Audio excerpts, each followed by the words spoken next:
SSC, HSC admission কিংবা যে কোনো প্রতিযোগিতামূলক পরীক্ষার জন্য রাইট ফর্ম অফ ভার্ব এমন একটি টপিক, এখান থেকে সবসময় প্রশ্ন এসেই থাকে। আজকে আমরা এসএসসি এবং এইচএসসিতে যারা ইংরেজি অংশ নিয়ে খুব বেশি দুশ্চিন্তায় আছো তাদের জন্য রাইট ফর্ম অফ ভার্বের একটা বোর্ড প্রশ্ন সলভ করব, যেটা বিগত সালে এসেছিল, এবং আসলে তুমি রাইট ফর্ম অফ ভার্ব পড়তে গিয়ে কিভাবে পড়বা তার একটা ওভারঅল আইডিয়া দেওয়ার চেষ্টা করব। এবং তোমাদের সাথে আছি আমি সাইদ আনোয়ার সজীব, পড়াশোনা করছি ঢাকা বিশ্ববিদ্যালয়ে। দেখো এখানে কি বিষয়টা ছিল, প্রথমেই আমরা যে প্রশ্নটা দেখছি আমাদের এসএসসি অথবা এইচএসসি লেভেলে যেভাবে প্রশ্ন আসে সেটা হচ্ছে ভাইয়া ফিল ইন দ্য ব্ল্যাঙ্কস এর উপরে আমাদের এরকম কিছু অপশন দেয়া থাকে, এবং তুমি চাইলে এই অপশনগুলোকে কি করতে পারবা, পরিবর্তন করতে পারবা যদি কোনো গ্রামাটিক্যাল চেঞ্জ প্রয়োজন হয়। ওখানে যে শব্দটা লেখা থাকে গ্রামাটিক্যাল চেঞ্জ তুমি করতে পারবা ইফ নেসেসারি, যদি তোমার প্রয়োজন হয় তুমি গ্রামাটিক্যাল চেঞ্জ করতে পারবা, কোনো প্রবলেম নাই। এখন যেখানে প্রবলেমটা দাঁড়ায়, আসলে ভাইয়া গ্রামার সেন্স আমার খুব ভালো না থাকা, এবং গ্রামার সেন্স ভালো না থাকার পরিবর্তে আমাদের যে বিষয়টা লক্ষ্য করা যায় আরো ভোকাব সেন্স আরো ভালো না থাকা, এই সব মিলিয়ে আমরা কিন্তু রাইট ফর্ম অফ ভার্বটাকে একটা জগা খিচুড়ি পাকিয়ে দিয়ে আসি। আমরা আজকে একটা right form of verb solve করব, একটু বোঝার চেষ্টা করো। দেখো, we dash to our nature for dash on her for dash on us her gifts lavishly. আমরা এখানে প্রথম যে লাইনটা আছে, we dash to our nature, আমরা আমাদের প্রকৃতির কাছে ঋণী, অথবা আমরা আমাদের প্রকৃতির কাছে ঋণী, অথবা আমরা যেটাকে বলি দায়বদ্ধ থাকার যে বিষয়টা, আমরা কিন্তু এই প্রকৃতি আমাদেরকে যা দিয়েছে আমরা এই নেচারকে অত বেশি কিছু গিফট দিতে পারি নাই, বরং আমরা দিনকে দিন এটাকে ধ্বংস করে ফেলতেছি। এই জাতীয় কনটেক্সটগুলো থেকে পরীক্ষায় খুবই প্রশ্ন আসার সম্ভাবনা থাকে। এখন আমরা উইয়ের সাথে এখানে একটা শব্দই বসাইতে পারবো, সেটা হচ্ছে ওই টু আওয়ার নেচার ফর, এতটুকু আমরা দেখে ফেললাম। Dash on us her gifts lavishly. এখন এখানে যে শব্দগুলো ছিল, তাকে enable, lodge, have, belong, cause, show, কোনোটা দিয়েই কিন্তু আমরা অর্থ করতে পারি না। তাহলে আমাদের এখানে একটা শব্দ দিয়ে আমরা অর্থ করতে পারি, সেটা হচ্ছে Bairstow. Okay, we to our nature for Bairstow. এখন এই বেস্টো শব্দটার কোনো পরিবর্তন হবে কিনা, এখানে আমরা ফরের পরে বসাবো হচ্ছে বেস্টোইং। এখন আমরা প্রথম লাইনটা একটু ব্যাখ্যা করার চেষ্টা করব। কেন ভাই, আমরা উই হচ্ছে এখানে ফার্স্ট পারসন, উই শব্দটা ছিল এখানে ফার্স্ট পারসন। মাথায় রাখবা, পারসনের পরিবর্তনের ক্ষেত্রে বা পারসনের ব্যবহারের ক্ষেত্রে আমরা যে বিষয়টা লক্ষ্য করব, person, first person, second person এবং থার্ড পারসন প্লুরাল নাম্বার যদি থাকে, ফার্স্ট পারসন, সেকেন্ড পারসন এবং থার্ড পারসন প্লুরাল নাম্বার যদি থাকে, তাহলে আমাদের সাবজেক্টের পরবর্তী ভার্বের সাথে কোনো প্রকার এস অথবা ইএস যুক্ত করা যাবে না। এবং থার্ড পারসন সিঙ্গুলার নাম্বার যদি শুধুমাত্র থাকে, কি বলছি ভাইয়া, শুধুমাত্র থার্ড পারসন এবং সিঙ্গুলার নাম্বার, থার্ড পারসন এবং সিঙ্গুলার নাম্বার যদি থাকে, তাহলে এই পরবর্তী ভার্বের সাথে আমাকে এস অথবা ইএস যুক্ত করতে হবে। তাহলে আমরা প্রথম বাক্যে উই যে ছিল, উই হচ্ছে ফার্স্ট পারসন। এখন তুমি আমাকে বলতে পারো, ভাই আমি তো পারসনই চিনি না, লিখে নাও। পারসনের ক্ষেত্রে যে বিষয়টা মাথায় রাখবা, পারসন হচ্ছে তিন প্রকার। এই পারসন হচ্ছে কত প্রকার, পারসন হচ্ছে তিন প্রকার। পারসন, ফার্স্ট পারসন হচ্ছে ফার্স্ট, সেকেন্ড এবং থার্ড। তুমি সারা জীবন পারসন যেভাবেই পড়ছো না কেন, কোনো ফ্যাক্টর না, আমি যেভাবে বলতেছি এর বাইরে কিছু লাগবে না। মাথায় রাখবা, ফার্স্ট পারসন যে শব্দগুলো থাকবে সেটা হচ্ছে আই এবং উই, সেকেন্ড পারসন ইউ এবং ইওর। এই চারটা শব্দ ব্যতীত এই পৃথিবীতে যত শব্দ আছে সবগুলাই থার্ড পারসনের অন্তর্ভুক্ত।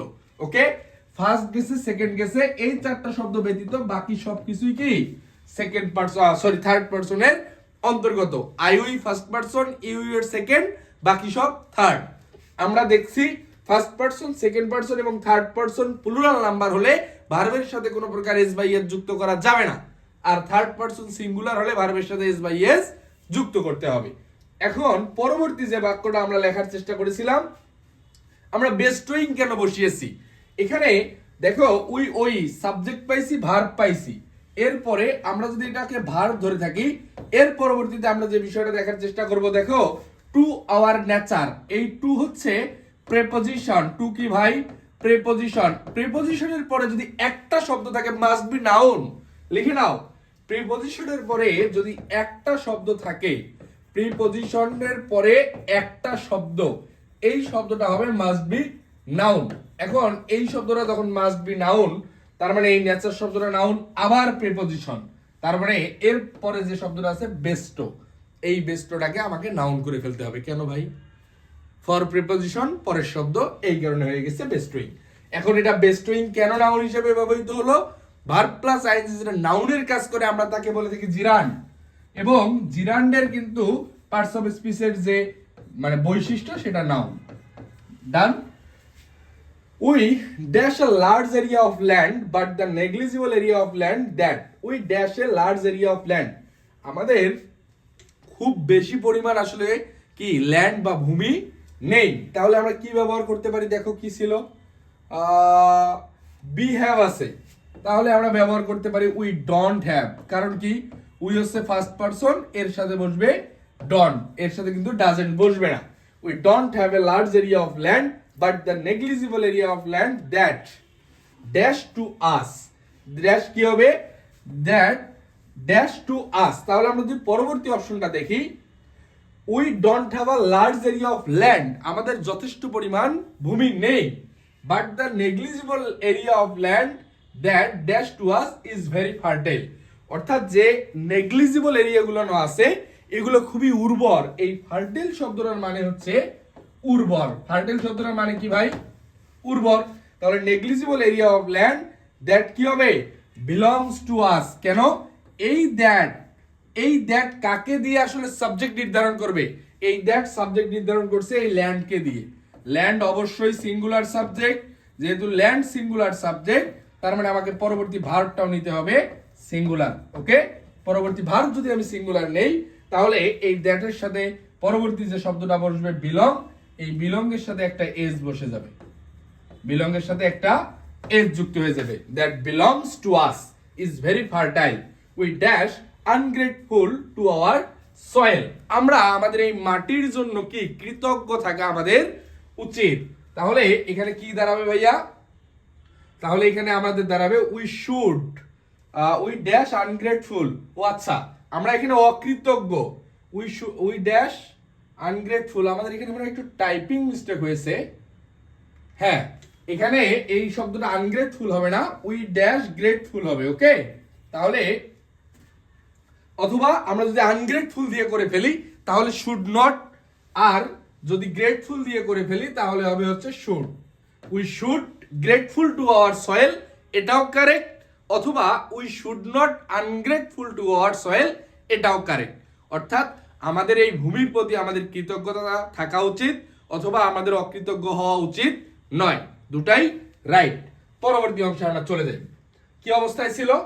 But hour activities that dash we have dash ungrateful to our soil. কিন্তু আমাদের অ্যাক্টিভিটিস, আমাদের কার্যক্রম কি বোঝায়?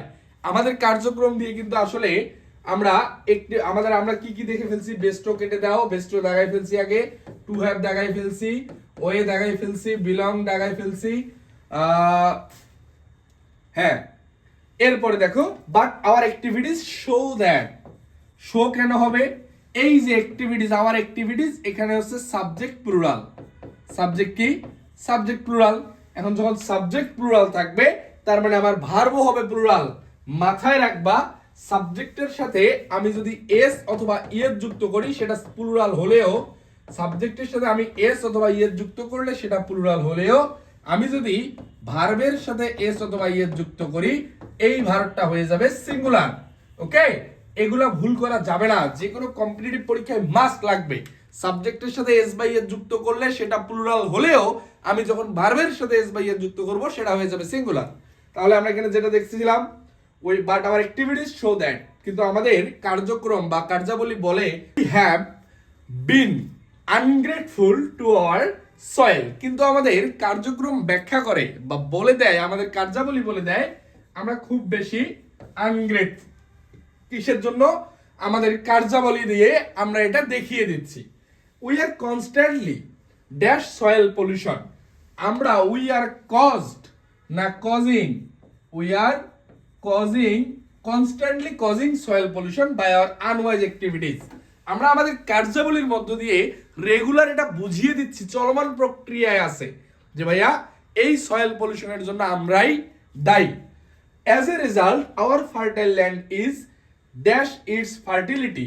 Our fertile land is losing. Losing কেন হবে? এই দেখো আছে is auxiliary verb, এরপরে ভার্বের সাথে ing. Losing its fertility, which has enabled us to grow crops easily. যেটা ধীরে ধীরে কি হবে? আর ক্রপস ইজিলি উৎপাদন করতে পারবে না। এখন আমরা এখানে যে বিষয়টা দেখব সেটা হচ্ছে আওয়ার অ্যাক্টিভিটিস হচ্ছে সাবজেক্ট প্লুরাল, এই কারণে ভার্বের সাথে কোনো প্রকার এস বাই এর যুক্ত হয় নাই। উই হ্যাভ বিন, কেন? এখানে উই হচ্ছে সাবজেক্ট, হ্যাভ হচ্ছে অক্সিলারি ভার্ব, বিন হচ্ছে মেইন ভার্বের past participle. Ungrateful to our soil, we are constantly, we হচ্ছে সাবজেক্ট, এরপরে কি ছিল? আর কনস্ট্যান্টলি কজিং। এই দেখো আর শব্দটার কথা হচ্ছে এম ইজ আর এর পরে দুইটা অপশন বসতে পারে, এম অথবা ইজ অথবা আর এর পরে বসতে পারে হয় ভি3 অথবা ভার্বের সাথে আইএনজি, হয় ভি3 অথবা ভার্বের সাথে আইএনজি। তাহলে এখানে কজ ভার্বের সাথে হয়ে গেছে ING, causing soil pollution by our unwise activities. As a result our fertile land is losing, যেহেতু এটা চলমান প্রক্রিয়া, continuous tense, it's fertility which has enabled us to grow crops easily. এই যে হ্যাজ মাথায় রাখবা, হ্যাভ অথবা হ্যাজ এর পরে আমাদের বসাইতে হবে ভার্বের পাস্ট পার্টিসিপল, এই কারণে হয়ে গেছে enabled। ওকে, তুমি যে কোনো right form of verb solve করার ক্ষেত্রে কয়েকটা কথা মাথায় রাখবা, সাবজেক্ট ভার্বের সম্পর্ক, বাক্যে এর অবস্থান কেন পরিবর্তন হচ্ছে, এবং আমরা যে কার্যক্রম শুরু করেছি ইনশাআল্লাহ এসএসসি এইচএসসি অথবা যে কোনো কম্পিটিটিভ পরীক্ষার জন্য ইংরেজি প্রস্তুতির জন্য তুমি আমার যে অফিসিয়াল ফেসবুক পেজ সাইদ সজীব স্যার, এই পেজে তোমরা ফলো রাখতে পারো। দেখা হবে পরবর্তী কোনো আলোচনায়, এই প্রত্যাশায়। যদি ক্লাসটি ভালো লাগে থাকে অবশ্যই কমেন্ট সেকশনে ভাইয়াকে একটু ইন্সপায়ার করার জন্য একটা ধন্যবাদ তো অবশ্যই দিতেই পারো। পরবর্তী আলোচনা দেখার আমন্ত্রণ। আল্লাহ হাফেজ, আসসালামু আলাইকুম।